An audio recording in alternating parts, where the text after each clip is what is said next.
السلام علیکم۔ اگر آپ سحری میں صرف پیٹ بھر رہے ہیں اور جسم کو صحیح فیول نہیں دے رہے تو پورا دن چکر، کمزوری اور غصہ آپ کے ساتھ رہے گا۔ آج ہی اپنی سحری کو پاورفل بنائیں ورنہ رمضان مشکل لگے گا۔ سحری کا آغاز نیم گرم پانی سے کریں۔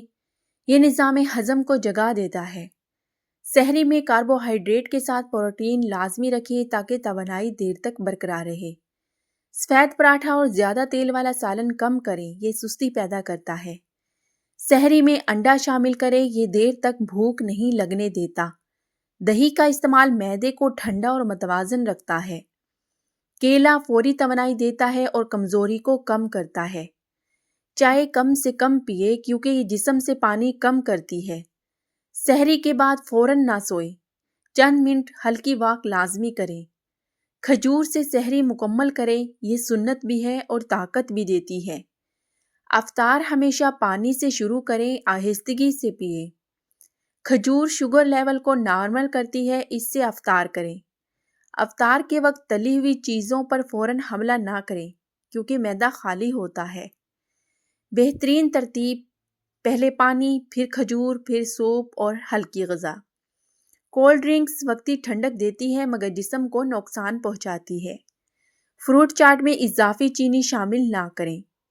افطار میں سلاد شامل کریں تاکہ ہاضمہ بہتر ہو۔ زیادہ تلی ہوئی چیزیں معدے کو بوجھل کر دیتی ہیں۔ افطار کے بعد فوراً لیٹنا وزن بڑھا سکتا ہے۔ افطار کے بعد 10 سے 15 منٹ کی واک ہاضمے کے لیے بہت ضروری ہے۔ رمضان میں کم مقدار مگر متوازن غذا کھائیں۔ زیادہ کھانا عبادت میں سستی لاتا ہے۔ سحری میں فائبر والی غذائیں جیسے دلیا، چنا یا براؤن بریڈ رکھیں تاکہ دن بھر پیٹ بھرا محسوس ہو۔ افطار میں زیادہ میٹھا کھانے سے شوگر اچانک بڑھتی اور پھر کم ہوتی ہے جس سے سستی اور نیند آتی ہے، اس لیے میٹھا محدود رکھیں۔ سحری میں مسالہ دار اور مرچوں والی چیزیں کم رکھیں ورنہ معدہ خراب ہو سکتا ہے۔ تربوز، خربوزہ یا کھیرا شامل کریں تاکہ جسم میں پانی کی کمی نہ ہو۔ تخم بلنگا یا چیا سیڈز پانی میں بھگو کر پینا دن بھر کی پیاس کم کر دیتا ہے۔ افطار کے بعد سب سے پہلے نماز کو ترجیح دے تاکہ جسم بھی ہلکا رہے اور روح بھی مطمئن ہو۔ سحری میں پروٹین جیسے انڈا، دال یا چکن لازمی شامل کریں تاکہ توانائی مستحکم رہے۔ افطار میں لسی یا سادہ دہی کا استعمال معدے کو سکون دیتا ہے اور تیزابیت کم کرتا ہے۔ نمکین سنیکس اور پیکٹ والی چیزیں کم کریں کیونکہ یہ پیاس بڑھاتی ہے اور جسم کو کمزور کرتی ہے۔ رمضان میں کیفین یعنی زیادہ چائے اور کافی کم کریں کیونکہ یہ ڈی ہائیڈریشن کا سبب بنتی ہے۔ سحری جلدی جلدی نہ کھائیں بلکہ آہستہ آہستہ چبا کر کھائیں تاکہ ہاضمہ بہتر رہے۔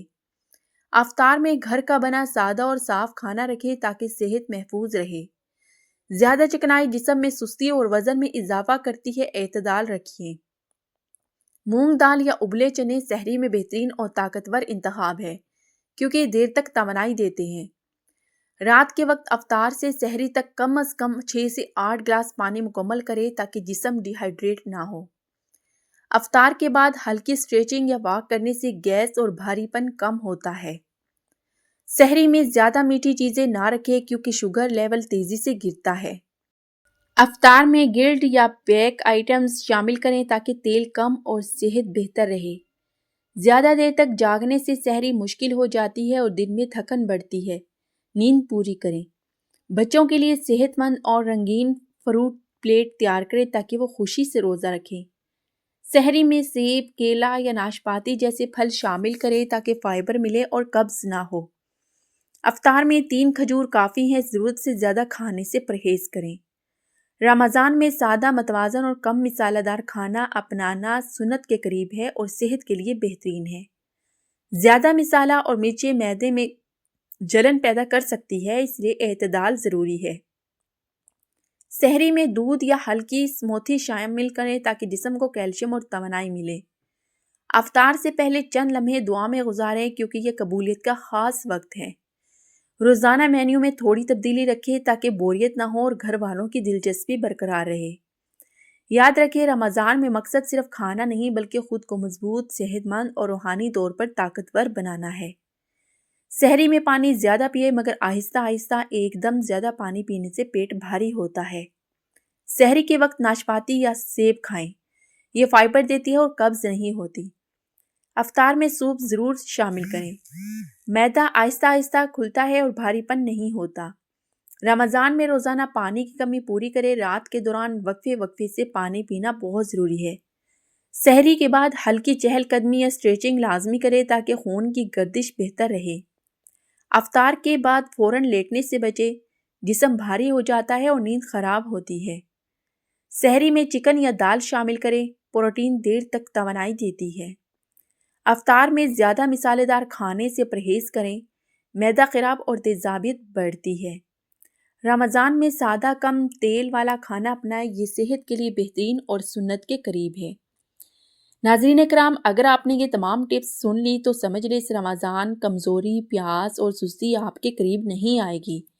کمنٹ میں لکھیں الحمدللہ میرا رمضان پاورفل ہوگا، اور ویڈیوز ضرور شیئر کریں تاکہ سب فائدہ اٹھا سکیں۔ جزاک اللہ۔